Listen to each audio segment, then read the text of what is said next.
Hello po muli mga kababayan, kamusta po ang lahat? Nagbabalik po muli ang inyong lingkod, si Katambay Manong po. Samahan niyo po ako, magkomentuhan po tayo dito po sa Tambayang Makabayan mga kababayan. Bago po tayo mag-umpisa, magandang umaga po muna, tanghali, hapon, gabi, madaling araw po sa ating lahat, saan man sulok ng bansa o mundo tayo naroon. Naway maingatan po tayo mga kababayan. Ito po, komentuhan po natin, napakaganda po itong pahayag po ni dating Pangulong Duterte, lalo-lalo po sa ating bansa, lalo sa ating kaperahan, mga kababayan. At nakita niya po dahil siya po ay naging Pangulo at napakarami niya pong nagawa. Pati po sa pandemya, napakarami niya pong nagawa rito. Lahat po naranasan niya, gyera, lindol, bagyo, pagbaha, lahat po ng klase ng sakuna naranasan niya. Pero sa kabila no, napakarami niya pong nagawang mga proyekto sa ating bansa. Pero ngayon, napakarami niya po. Pati po ang ginagawa pong panggigipit po sa kanilang pamilya at sa kanya at sa Vice President siyempre. Mapapakinggan po natin. Umpisahan na po natin at komentuhan po natin ang pahayag ng dating Pangulong Duterte, mga kababayan. Kasuhan man nila si Inday, di kasuhan nila. Hindi naman makulong yan. Hindi talaga mapakulong yan. Kasi patayin mo yan, mag-uwi ang Davao yan. Ako, I have full faith kay Inday. Kaya niya yan. Anak ko yan eh. Kilala ko.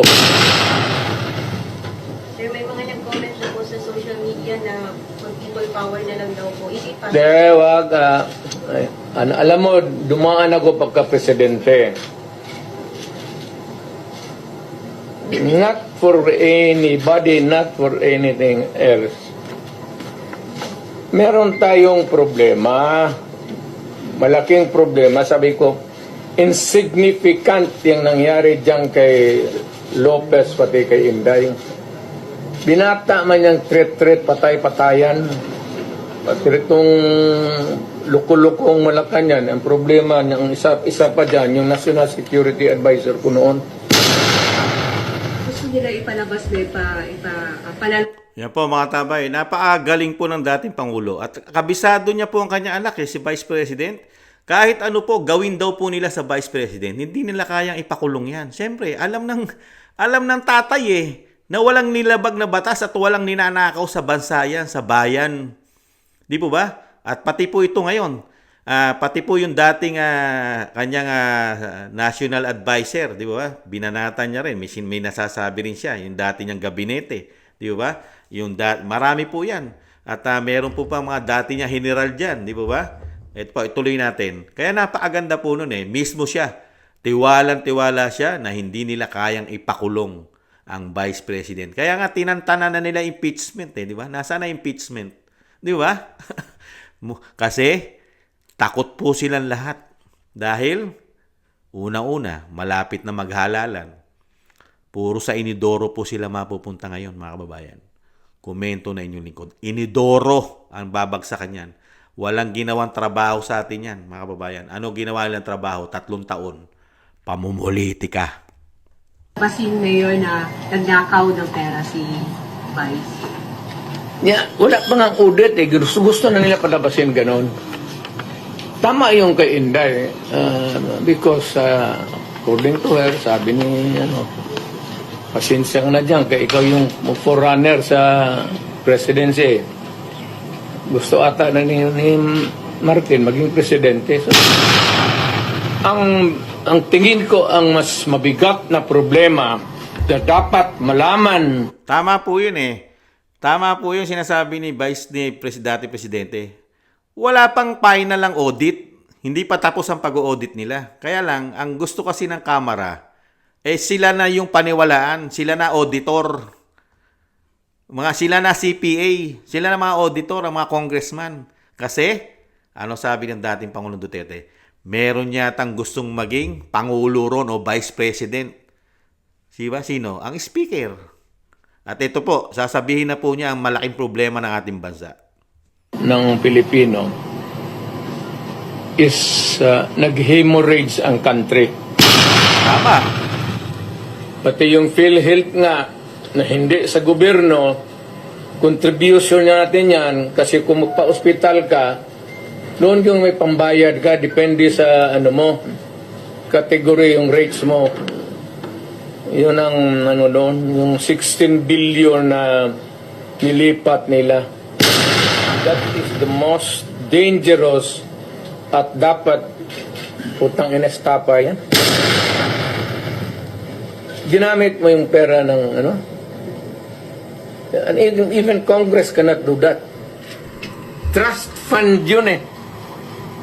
Tama, trust fund. Ginamit nila, istapa. Pero walang investigasyon dyan at hindi tinututukan ng mainstream media yan. 60 billion ayon sa ating dating Pangulo. Pera po natin yan. Kaya napakarami pong sasagutin ng mga politiko kasi wala rin pong karapatan ang Kongreso na panghimasukan po yan. Trust fund po natin yan. Di ba? Pag tayo nagkakasakit, pera po natin yan. Pero nagawan po yata nila ng paraan. Isang magaling na abogado ito, prosecutor at magaling na presidente. Alam niya ang batas, lalo po sa ating kaperahan. Istapa ang sinasabi ng dating Pangulo. Di po ba mga kabayan? Pero ang mga politiko ngayon, wala silang pakialam dyan. Kahit sila'y lumalabag sa batas, sila kasi ang nakapwesto. Sila ang may kapangyarihan yata ngayon. Di po ba? Galing inyo yun, ako pati akin. Contribution yun natin para pag nagkasakit ka ng cancer, uterus, may pangkapa-opera ka. Ang ating PhilHealth funds natin lahat was about 8.9 billion 89 billion.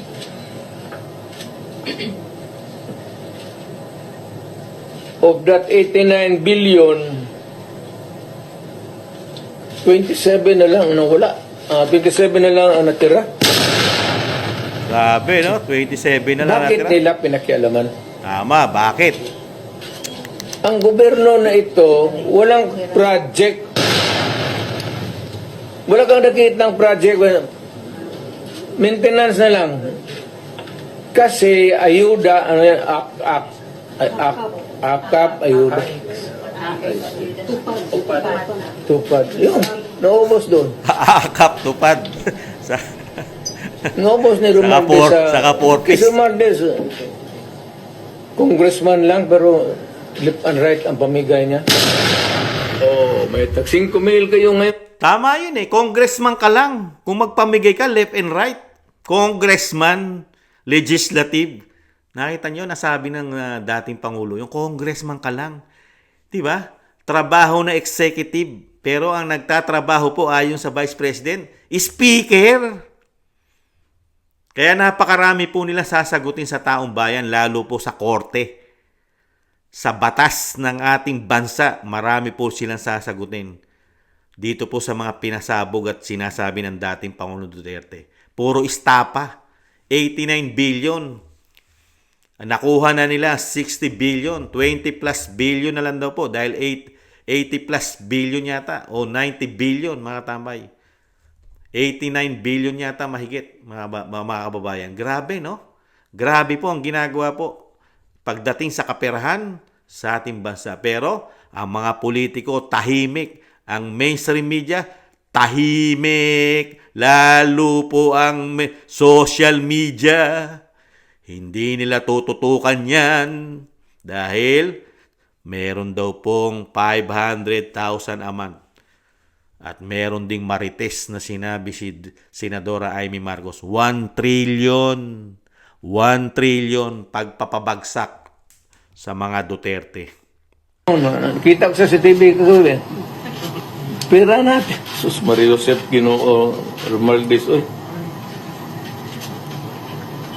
Sa mga trabahante yan, mag-housing loan ka, ito kinuha, binigay para ayuda. Ang SSS, kinuha rin 62 billion. Private lang yan. para sa mga empleyado. LBP 62 billion. DBP 62 billion. Kaya iyang sa sundalo, pati yung retirement nila patayan. To all Filipinos now listening to me, punta kayo kay Marcos lahat. Tignan natin kung anong mangyari.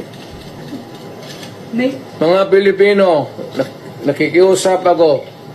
Punta kayo kay Marcos, hindi kami nakipag-contest kay Marcos. Kaya nabalik ang kaso kay Trillanes after the Quadcom hearing? Kaya nga, alam mo, pinapakita mo ng bangko, pikit talaga yan. Yan mga tambay, puntahan daw po natin ang Pangulong Marcos, mga tambay. Puntahan natin at magtanong tayo kung paano po at ano ginawa ng kanyang pamamahala sa bagong Pilipinas sa ating mga kaperahan. Napakarami po, di po ba? PhilHealth pa lang, GSIS, SSS, BPI, I think, napakarami. Pati po sa ating mga land bank, sa ating mga kabangkuhan, di po ba? Napakarami. Napakarami po. Kaya po, ano sabi ng dating Pangulong Duterte? Walang proyekto. Halos maintenance lang. At ito po, sinagot din po niya. Ano raw po masasabi kay Antonio Trillanes? Peke ang hawak na papel ni Antonio Trillanes. Di po ba bakit? Mga pangalan sablay na. Mga wrong spelling. Di po ba? Hindi ka makakuha ng... Kung magkuha ka ng sa bangko ng papel, bawal rin yan. Ngayon, kung balandra mo, bawal rin yan. Ipinasok mo doon sa Quadcom, use of falsified documents, another crime yan. Patay. Di ba, Sinday? Opo. Ay, kagiligayan ng hindi impeach nila. What happened to your Nakita nyo mga tambay, napakarami pong kakaharaping kaso si Antonio Trillanes. Puro po kaso ang mangyayari dyan. Dahil yung kanyang hawak na papel na pinagmalaki sa Quadcom ay peke. Bakit? Mismo nga mga abogado, pati pangalan ng inaakusahan, mali. Kaya meron pong tamang panahon dyan. Kasi sa panahon po ngayon, si Antonio Trillanes ay mukha po yatang kaalyado po nila. Meron pong makukuhang protection po yata yan sa bagong Pilipinas. May tamang panahon po dyan mga kababayan, kay Antonio Trillanes. May tamang panahon po dyan. Alam po ni dating Pangulong Duterte yan at ni Vice President Sara Duterte ang panahon po para kay Trillanes. May tamang panahon po dyan. potential fund, supposedly, without. Well, it was spent properly. But why is she not answering the Congress daw? Confidential nga eh. Bakit patawagin ng confidential kung... Pero yun kasi yung issue na ginagawa. But you kept mum about it all along. Hindi, lahat yan sila, pati yan si Martin Romualdez, wag binabad ng bilyon yan. Buksan natin lahat. Ayan, tama yung sinasabi ni dating Pangulong Duterte. Abogado yan eh. Confidential nga eh.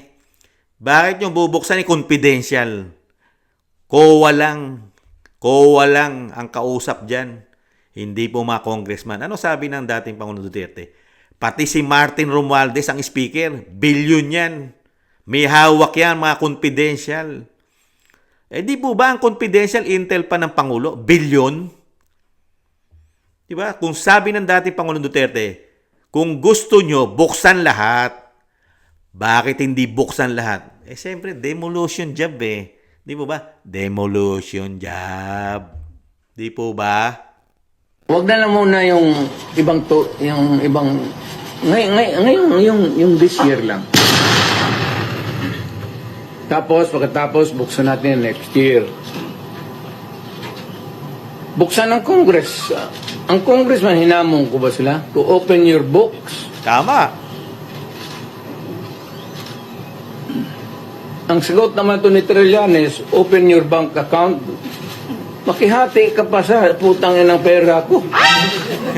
Ang hindi ino-audit, Office of the President, pati Office of the Speaker.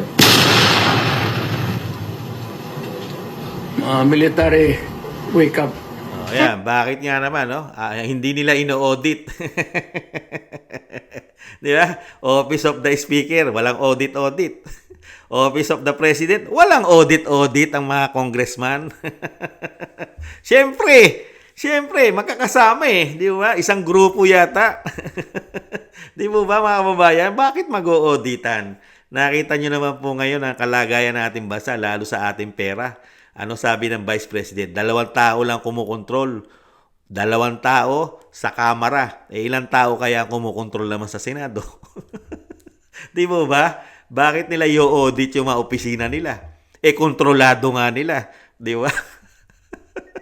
Ganun lang po logic dun eh. Di ba? Tama si dating Pangulong Duterte eh. You are oppressing people and you are spending our money like water. Pati kami in the coming days, mawawalaan kami ng aming retirement, magalaw. Hindi kami sasali sa inyo. Hindi, sabihin na nga niya. Sir, wag mo kaming isali. Pati kami, ang mga asawa ko nagtrabaho sa gobyerno, nakataya. Tingnan mo naman yung pera. Kinuha ninyo. Sa GSIS, PhilHealth, 89, Ganun sa mo, Sir B? pinagbili nila. Saan itong pera? 25 tons of gold reserves natin sold amounting to 129 billion. Yan, nagtatanong na po si dati Pangulong Duterte. 25 metric tons, napakabigat. At 100 plus billion ang pinagbilan po yata. Nasaan na po ngayon yun? Tinatanong po ni dating Pangulong Duterte. Nasaan na po yun? Bakit ang media tahimik? Ang social media tahimik? Sa ginto. First time po nangyari yan. Samantalang napakarami pong ginto yan. Pagka po ang mga sa social media, lalo po si Talano Gold, isang damukal po ginto ng mga Marcos daw. Pero ngayon, kinuha po ang ginto natin sa Central Bank. Binenta po eh. Ang tanong ni dating Pangulong Duterte, nasaan kaya ang pinagbilan? 100 plus billion, Billion, mga kababayan. Napakaraming bilyonis po pinakailaman. Pati po mga retirement natin. Retirement po ng mga men in uniform. Pinakailaman. Ang laki po ng kinaltas, mga kababayan. Ano kaya ang gagawin po nila? Talagang kukunin kaya nila lahat ng pera ng Pilipino? Mga kababayan, ganun po ba sila kagahaman? Di umano sa pera? Mga kababayan, yun lang po pala ang ginawa nila sa ating bansa para lang po makabalik sa kapangyarihan para po sa pera? Bumalik lang sa kapangyarihan dahil sa pera? Ganun po ba? Di po ba? Nagtatanong lang po, mga kababayan. At least sa Congress, kung may resolution, tapos a bill that would correspond with it, there's an explanation of how the money is going to be spent. Tama. Pero ito, paano ito ngayon? Sila lang nakaalam nito. Yung Maharlika, sila lang nakaalam nito. Walang participation ng people dyan, pati ito. So, ganitong 25 tons. Alam ba ng military yan? Hindi sabihin nila, kung wala hindi na kami sasali ng laro ninyo. In fact, si Inday nga nagsabi na tulog-tulugan yung Chief of Staff.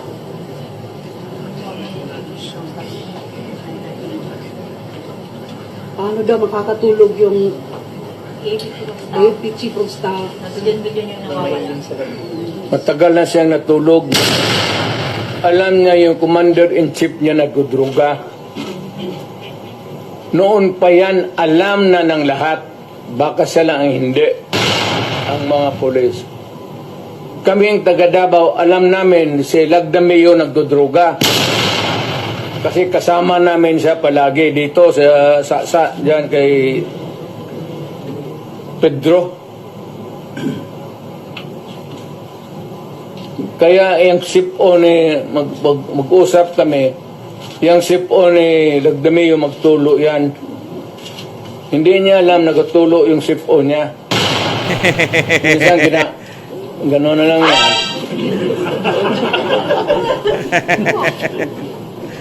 Alam ni Marcos na siya Lagdamio durugista. Alam ni Lagdamio na durugista. Magkasama yan sila.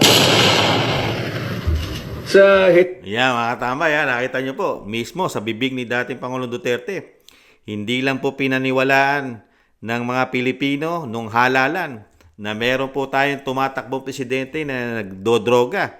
Pero ngayon, ibinabalik na naman niya po. Kasi may hawak na po yan eh. Kaya malakas po ang loob ng dating Pangulong Duterte.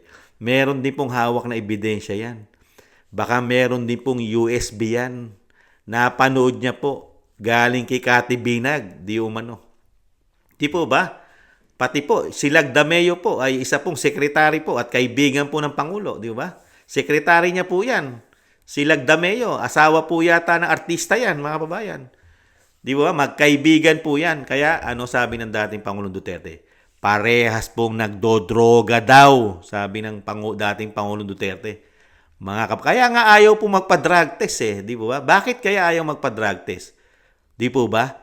Ini-ignore po nila ang drug test at ini-ignore din po ng pamahalaan si Cathy Binag. Ngayon, i-ignore din po nila ang sinasabi ni dating Pangulong Duterte.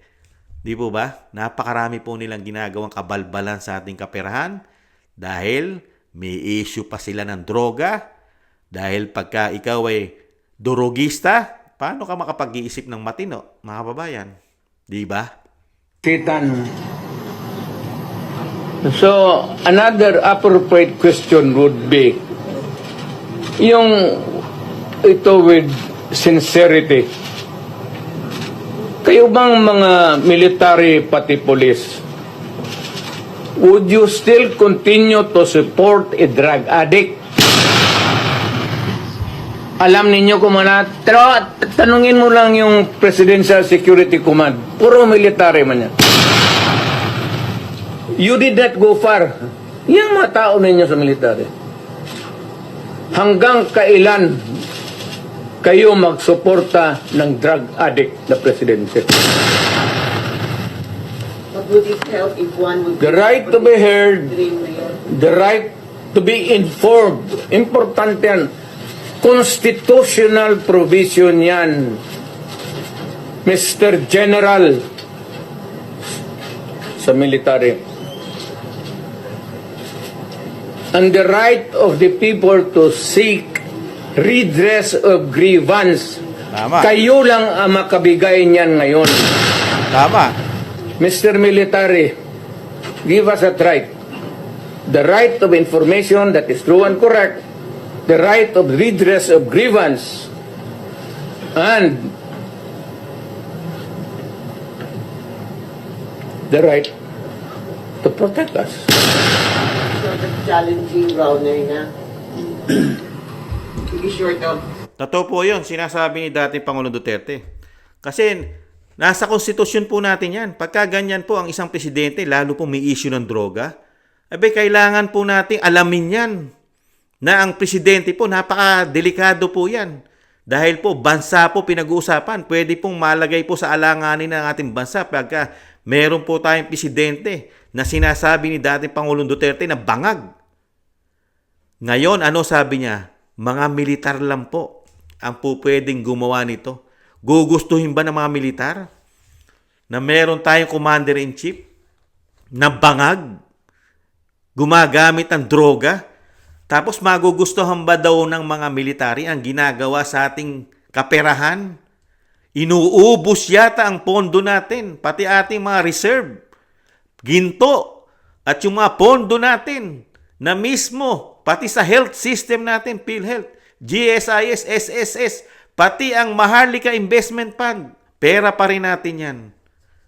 Kaya nagtatanong ang dating Pangulong Duterte, ano na nangyayari po sa ating mga men in uniform? Bagay, itong PNP, ano aasahan natin di umano sa PNP? Yung mismo general ng PNP, di umano, si General Marbil, ano sinasabi? Ang droga ay hindi maituturing na isang bisyo. Bagkus ito'y pwede pang makatulong lalo sa mga Pilipino na nagtatrabaho lalo kung panggabi. Dagdag enerhiya, dagdag lakas. Hindi ka makakatulog o aantukin. Di po ba? Mga pahayag po yan, di umano, ng isang General Marbil, PNP chief. Droga.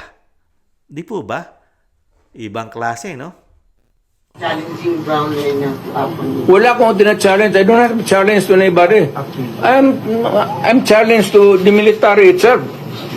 The whole of the military, kasi sila ang supposed to be protector of the Constitution. Tama. Tanging military ang nagpuprotekta ng ating konstitusyon, ng konstitusyon natin. Tama. Di ba ba? Kaya hinahamon ni dating Pangulong Duterte ang ating military. Kamusta kaya ang military? Kamusta kaya General Bronner? Droga po yan. General Bronner, kamusta po kayo? Nangangamusta po si dating Pangulong Duterte? Hinahamon na po kayo ngayon. Now tell me, kung protekto sila ng Constitution, are they willing to still protect the President who is a drug addict for another 4 years? At kung sabihin mo, hindi nila alam, address, sabihin ko, wag tayo magbulahan. Ayan. Alam ninyo yan noon. Alam ninyo ngayon yan. Sabihin, Huwag daw kayo magbulahan. Alam nyo yan. Alam nyo na noon. Alam nyo ngayon. Mga general ng AFP, alam nyo na yan. Bakit kaya? Bakit kaya mga kababayan? Saan kaya ito? Bakit kaya nananahimik ang ating mga militar, lalo ang ating mga general? Alam nila yan. Mismo sa dating Pangulong Duterte. Bakit kaya? Doon kaya ito sa Marites ni Senadora Amy Marcos, mga kababayan? 1 trillion. Kasama kaya ang ating mga general, mga men in uniform natin, ang sandatahang lakas? Di sa 1 trillion na Marites para sa pananahimik at kasama sa pagpapabagsak ng mga Duterte? Kasama kaya? Totoo kaya? Nagtatanong lang po. lang ninyo, kaya kung gano'n na lang, sabihin ko sa lahat ng mga bata dito sa Pilipinas, guys, follow the president, start smoking marijuana and graduate sa Cebu. Ayan, mga tambay. Nakita nyo, ang hamon. Pagka pinanatili nila na walang ginawa ang ating mga kasundaluhan, ano sabi ng dating Pangulong Duterte? Yan. Ang ating mga kabataan, sundin daw po. Sundin na natin. Follow the leader. Follow. Umpisahan na rin daw po na magmarijuana at mag-drugs, mga kababayan. Nakakalungkot, ano? Nakakalungkot yung sa dating Pangulong Duterte, marinigan mo dahil yung sa kanyang talagang siya, talagang yung lungkot na lungkot siya sa nangyayari po sa ating bansa dahil meron tayong commander-in-chief na hindi po tinutuldukan ang issue ng droga at talagang marami nagpapatotoo na mismo ang dating Pangulong Duterte 100% sa kanyang salita dahil nga may hawak po siyang mga ebidensya.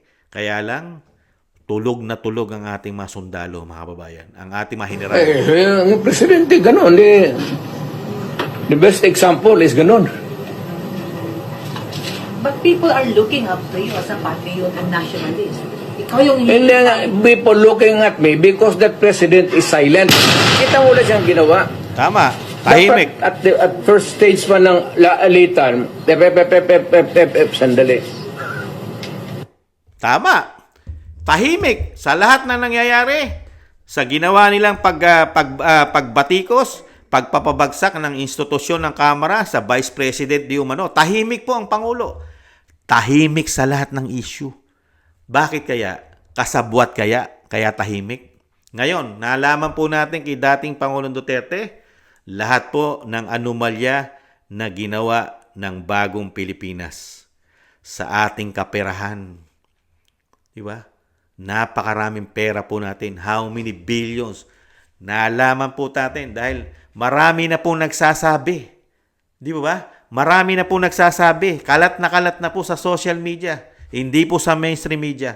Ang ating kagintuan. Di ba ba? Ngayon, mismo ang dating Pangulong Duterte, hinahanap na po yung perang pinagbilan ng hindi bababa sa 25 tons. Hindi kilo, tonelada. Mga kabay, gaano kabigat yun? Nasaan yung more than 100 billion na perang pinagbilan? PhilHealth, GSIS, SSS, PDIC, yung ating security sa ating bangko, how many billions? Mga pera natin sa Land Bank, pera natin sa Maharlika Investment Fund.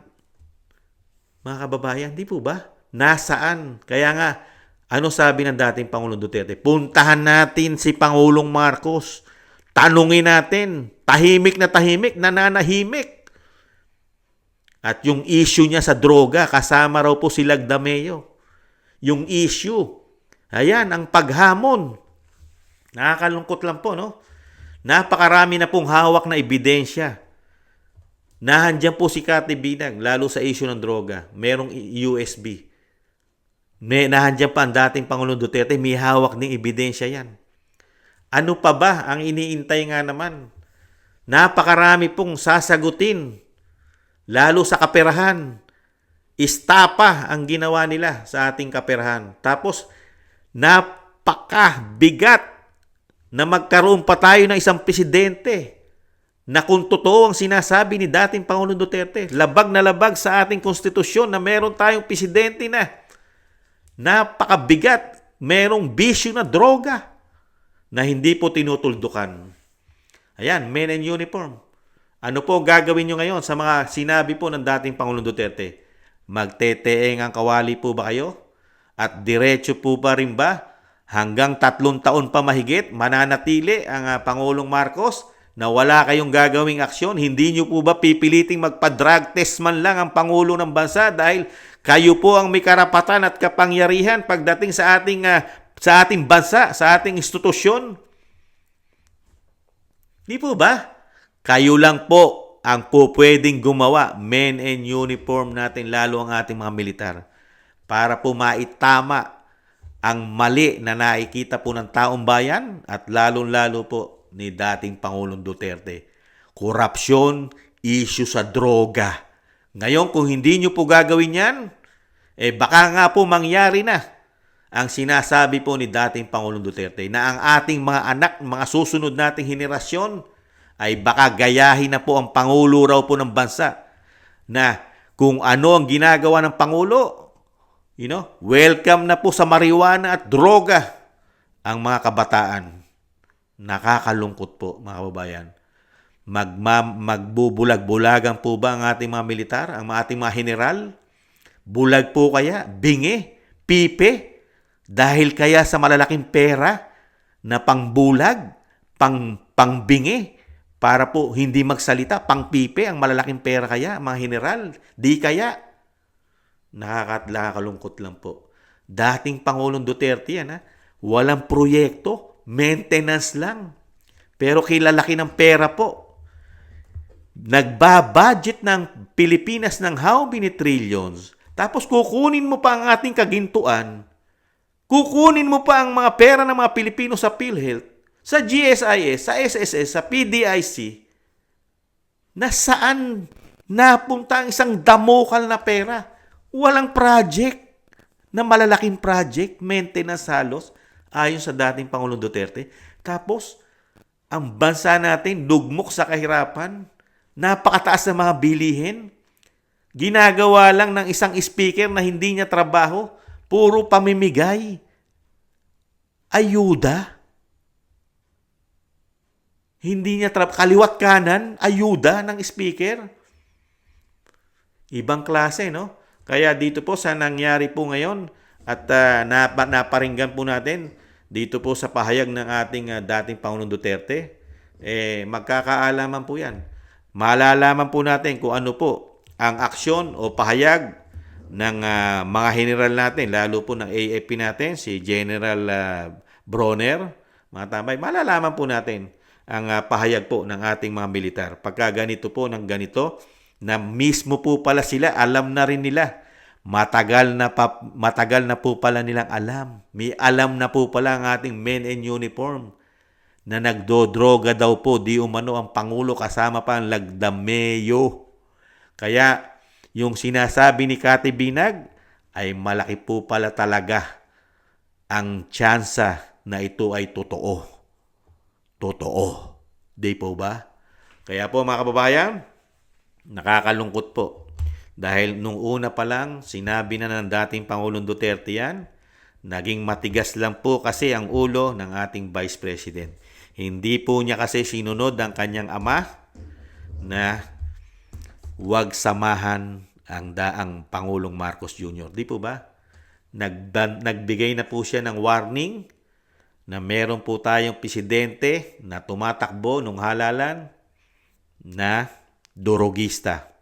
Kaya lang po, hindi po nakinig ang Vice President, mga tambay.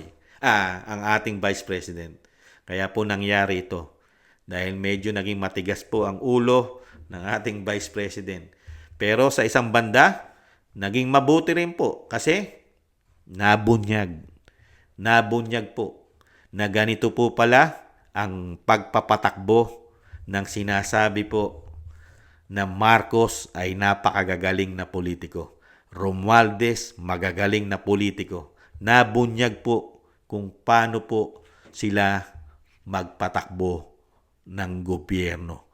Bantad na bantad po sila sa mga Pilipino kung anong klase po silang politiko.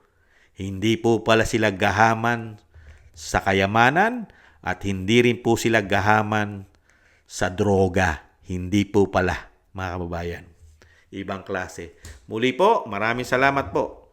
At isama po natin sa dasal ang ingatan po ang ating dating Pangulong Duterte. Ingatan po siya kasi ngayon po ay talagang delikado rin po ang sitwasyon ng mga Duterte kasi ang ating pong pamahalaan ngayon ay talagang buong puwersa po ng pamahalaan ay pinababagsak po yata sila. At alam naman po natin, mahirap po magtiwala ngayon. Lalong-lalo po yata kung meron po presidente na sinasabi niyang bangag, mahirap po magtiwala sa mga durugista. Sila po ang makapangyarihan. Kaya po isama po natin sa dasal ang ating dating Pangulo, siyempre po ang Vice President na maingatan po nawa. Muli po, maraming salamat po sa mga gusto po ng ating Tambayang Makabayan.